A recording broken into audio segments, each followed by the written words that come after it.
Hello everyone, welcome back on my YouTube channel. Student, हमारा आज का टॉपिक है benefits of advertising research. Advertising management में हम बात कर रहे हैं। आज हमारे टॉपिक जो है एडवर्टाइजिंग रिसर्च की। एडवर्टाइजिंग रिसर्च से रिलेटेड बहुत सारे टॉपिक हम कवर अप कर चुके हैं। हमारा आज का जो टॉपिक है जो हम इस लेक्चर में कवर अप करेंगे वो है बेनिफिट्स। भाई, एडवर्टाइजिंग रिसर्च के कौन कौन से बेनिफिट्स होते हैं, कौन कौन सी मेन बेनिफिट है एडवर्टाइजिंग रिसर्च के, ये आज के ही इस वीडियो लेक्चर में हम कवर अप करने वाले हैं। तो स्टार्ट कर लेते हैं आज का वीडियो लेक्चर। तो यहाँ पे मैंने बेनिफिट्स लिखे हैं जिसे वन बाय वन में एक्सप्लेन भी करता जा रहा हूँ, ठीक है। तो स्टार्ट करते हैं। फर्स्ट वन है develop creative design and strategy. Develop creative design and strategy, जैसे कि मैंने प्रीवियस वीडियो लेक्चर में भी आपको बताया था कि भाई नीड क्या है एडवर्टाइजिंग रिसर्च की, हम करते क्यों हैं एडवर्टाइजिंग रिसर्च, क्या की कारण है। बहुत सारे मार्केट में प्रोड्यूसर हैं, मैन्युफैक्चरर हैं और बहुत सारे प्रोडक्ट एंड सर्विसेज अवेलेबल हैं, लेकिन उनके लिए एडवर्टाइजिंग रिसर्च की जाती है। तो उससे पहले रिसर्च क्यों करी जाती है, तो उसके पीछे बहुत सारे रीज़न हो सकते हैं स्टूडेंट, ठीक है। कि भाई हम मार्केट को आइडेंटिफाई करने के लिए एडवर्टाइजिंग रिसर्च करते हैं, कस्टमर को आइडेंटिफाई करने के लिए आज के टाइम में क्या बिजनेस का सिनेरियो चल रहा है, कौन सा मीडिया सिलेक्शन हमें करना चाहिए, ठीक है।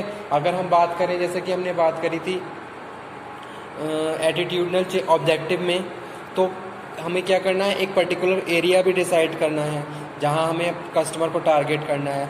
अब उस एरिया को हम किस तरीके से कवर अप कर सकते हैं, तो ये सारे फैक्टर्स कहीं ना कहीं हमें हेल्प करते हैं ताकि हम वहाँ पे एक आने वाले टाइम में जो भी हमारी जो प्रैक्टिसेस हैं प्रॉपरली हम कर सकें और उससे पहले हम पूरा एरिया कवर अप कर सकें। यानी कि अगर आप जब भी एडवर्टाइजिंग करने जा रहे हो, आप अपनी एडवर्टाइजिंग करने जा रहे हो अपने प्रोडक्ट के लिए, तो पहले आपको प्रॉपरली उस एनवायरनमेंट के बारे में सारी चीज़ें पता होनी चाहिए, ठीक है। जो भी पर्टिकुलर, जैसे कि सपोज आपने साउथ का एक रीजन डिसाइड किया कि वहाँ पे आप क्या करोगे, एडवर्टाइजिंग करनी है आपको, तो सबसे पहले आप ये देख लोगे कि भाई वो एरिया क्या है, वहाँ पे लोगों की क्या प्रेफरेंस है, किस टाइप के आपकी टारगेट ऑडियंस है और उनकी लाइकिंग डिसलाइकिंग, कौन कौन से फैक्टर्स हैं जो उनको इन्फ्लुएंस करते हैं। तो ये सारी चीज़ें हमें प्रॉपरली पता होनी चाहिए। तब उसी के बाद, यानी कि पहले हम क्या कर लेते हैं, रिसर्च कर लेते हैं। रिसर्च करने के बाद हमें बहुत सारी हमारे जो भी ऑब्जेक्टिव हैं उसके हिसाब से हमें रिजल्ट मिल जाते हैं और फिर उसके बाद हम क्या करते हैं, अपनी जो भी हमारी जो ऐड है उसमें चेंजेस करके तब जाके फाइनली उसको ड्राफ्ट करते हैं, ठीक है।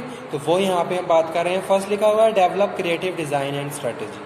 तो उससे पहले जब आप रिसर्च कर लोगे तो आपको ये पता चल जाएगा कि भाई आज के टाइम में किस टाइप की डिज़ाइनिंग होनी चाहिए और कौन कौन सी इनोवेटिव फीचर्स हमारे प्रोडक्ट में होने चाहिए, ठीक है। और साथ के साथ अगर हम ऐड की बात कर रहे हैं, एडवर्टाइजिंग की बात कर रहे हैं, तो कितना इनोवेशन, कितना डिज़ाइनिंग, कितने इनोवेटिव आइडियाज़ होने चाहिए ताकि हम ज़्यादा से ज़्यादा कस्टमर को इन्फ्लुएंस कर सकें, ठीक है। तो वो यहाँ पे हम बात कर रहे हैं। तो ये सारी चीज़ें हमें हेल्प करती हैं making well defined strategy to develop our business.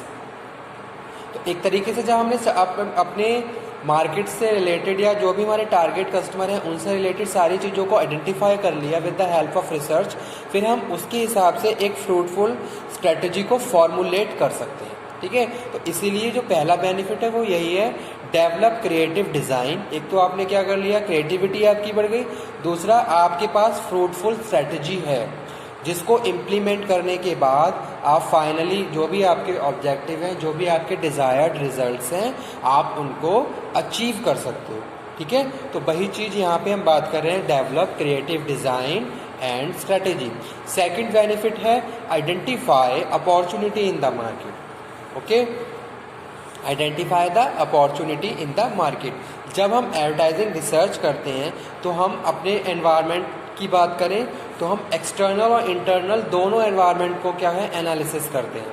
तो इंटरनली सारी चीज़ें हमारे कंट्रोल में हैं, वो चीज़ हम प्रॉपरली कंसीडर कर रहे हैं, और साथ के साथ क्या है, एक्सटर्नल एनवायरनमेंट को भी कंसीडर करते हैं। भी आज के टाइम में क्या गवर्नमेंट रूल्स और रेगुलेशन चल रहे हैं, जैसे सपोज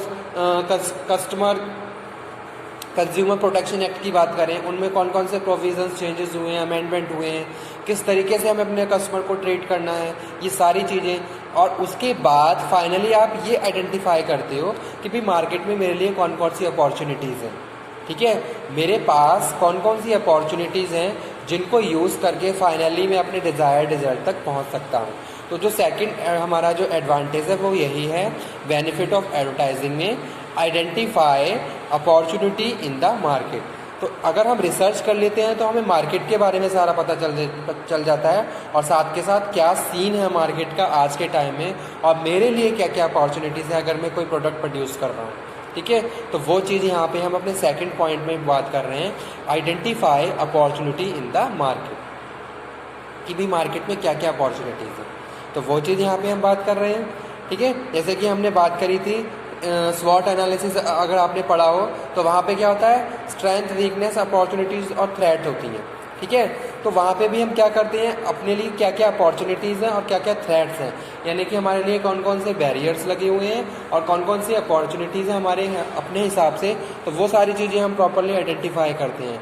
तो सेम वही चीज़ हम एडवर्टाइजिंग रिसर्च के थ्रू फाइंड आउट कर रहे हैं। तो वो चीज़ यहाँ पे हम बात कर रहे हैं सेकंड वन में। थर्ड वन है मेजर योर रेपुटेशन। ठीक है, मार्केट में आपकी क्या रेपुटेशन है वो यहाँ पे हम बात कर रहे हैं।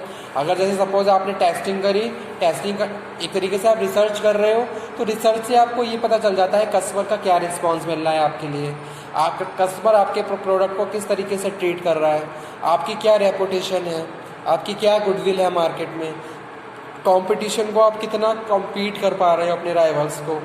तो ये सारी चीज़ें आपको अपने एडवर्टाइजिंग की रिसर्च से पता चल जाती हैं। तो वही चीज़ यहाँ पे हम थर्ड पॉइंट पे डिस्कस कर रहे हैं, मेजर योर रेपुटेशन। ठीक है, एक तरीके से मार्केट से अपनी रेपो को आप मेज़र कर सकते हो। जैसे कि क्या है, आपने कोई टेस्टिंग करी, रिसर्च करी और वहाँ पे आपको कस्टमर के रिस्पॉन्सेज मिले, तो कुछ पॉजिटिव रिस्पॉन्सेज मिलेंगे, कुछ नेगेटिव रिस्पॉन्सेज मिलेंगे। तो वहाँ पे आप ये जज कर सकते हो कि आप कहाँ पे स्टैंड कर रहे हो। ठीक है, कस्टमर आपको कहाँ पे कितनी रैंक पे लेके आ रहा है, कितना वो आपको लाइक कर रहा है, कितना वो आपको डिसलाइक कर रहा है। तो ये सारी चीज़ें आपको यहाँ पे हम बात कर रहे हैं किसमें, मेजर योर रेपुटेशन।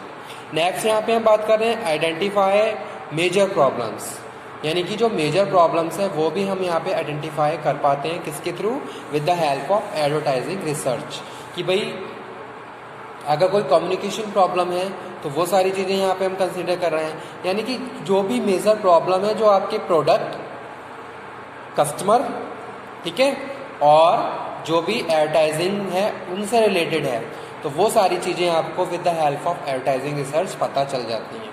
तो वही चीज़ हम अपने फिफ्थ पॉइंट में डिस्कस कर रहे हैं। फोर्थ पॉइंट में आइडेंटिफाई मेजर प्रॉब्लम्स। तो जो भी मेजर प्रॉब्लम्स हैं आप उनको आइडेंटिफाई कर रहे हो, आइडेंटिफाई करने के बाद टाइम पे आप उनको मॉडिफिकेशन और उनको कंट्रोल भी कर रहे हो, ताकि उसका इफ़ेक्ट आपके कस्टमर पे और आपके प्रोडक्ट पे ना दिखे। ठीक है, तो वो यहाँ पे हम बात कर रहे हैं आइडेंटिफाई मेजर प्रॉब्लम्स। जैसे कि क्या है भाई, एक पर्टिकुलर एरिया है, वहाँ पे कम्युनिकेशन प्रॉब्लम है। ठीक है, या फिर आपने देखा कि लोगों का वहाँ पे क्या है, रूरल एरिया है, लोगों की नॉलेज इतनी अपग्रेड नहीं है, वो आपको नहीं समझ पा रहे हैं। तो आप क्या करोगे, उस प्रॉब्लम को फाइंड आउट करोगे कि कस्टमर का कोई रिस्पॉन्स क्यों नहीं आ रहा है। तो आप क्या करोगे, उसके हिसाब से फिर कस्टमर को क्या करोगे, ट्रीट करोगे। ठीक है, आपने क्या करा, अपनी एडवर्टाइजिंग में चेंजेस करें ताकि आप ज़्यादा से ज़्यादा कस्टमर को इन्फ्लुएंस कर सको। तो आप उनको जो इन्फ्लुएंस करोगे उनकी टेस्ट के हिसाब से और उनके मूड के हिसाब से आप उनको क्या है, इन्फ्लुएंस करोगे। जैसे सपोज रूरल एरिया जहाँ पे लोग क्या है, अवेयर नहीं है, या फिर टेक्नोलॉजी वाइज वो क्या है, बहुत ज़्यादा स्ट्रॉन्ग स्मार्ट नहीं है, तो वहाँ पे आप उस हिसाब से क्या है, उनको उनके लिए मीडिया सिलेक्ट करोगे और अपनी डिज़ाइनिंग उस हिसाब से करोगे ताकि आप उनको समझा सको और उनको इन्फ्लुएंस कर सको। तो वो यहाँ पे हम बात कर रहे हैं आइडेंटिफाई मेजर प्रॉब्लम। तो एक ये जस्ट एग्जांपल कोट किया था कि भाई इस कस्टमर को किस तरीके से हम अंडरस्टैंड करवा सकते हैं या उनको हम इन्फ्लुएंस कर सकते हैं। ठीक है, यानी कि जो हमारा जो मेन ऑब्जेक्टिव है क्या है, आइडेंटिफाई मेजर प्रॉब्लम। कौन कौन सी मेजर प्रॉब्लम है वो हमें अपनी एडवर्टाइजिंग रिसर्च से पता चल जाती है। भाई आपका जैसे सपोज एक और एग्जांपल मैं कोट करता हूँ कि आपके प्रोडक्ट की पैकेजिंग प्रॉपर नहीं है। ठीक है, अब वो पैकेजिंग का कोई इशू है जो आपके लास्ट प्रोडक्ट में भी था। तो आपने क्या करा, इस टाइम उन सारी चीज़ों को कवर अप कर लिया ताकि अगेन वही रिस्पॉन्सेस कस्टमर से ना मिले। या फिर आप हर बार कुछ क्या है, कुछ इनोवेटिव फीचर ऐड कर रहे हो ताकि आप कस्टमर को इन्फ्लुएंस कर सको, क्योंकि आपने ये आइडेंटिफाई कर लिया कि कस्टमर को हर बार कुछ इनोवेटिव चाहिए। ठीक है, तो ये सारी चीज़ें हम यहाँ पे बात कर रहे हैं किसमें, आइडेंटिफाई मेजर प्रॉब्लम्स। नेक्स्ट है एनालाइज प्रोग्रेस। आप अपनी प्रोग्रेस को भी एनालाइज कर सकते हो with the help of advertising research.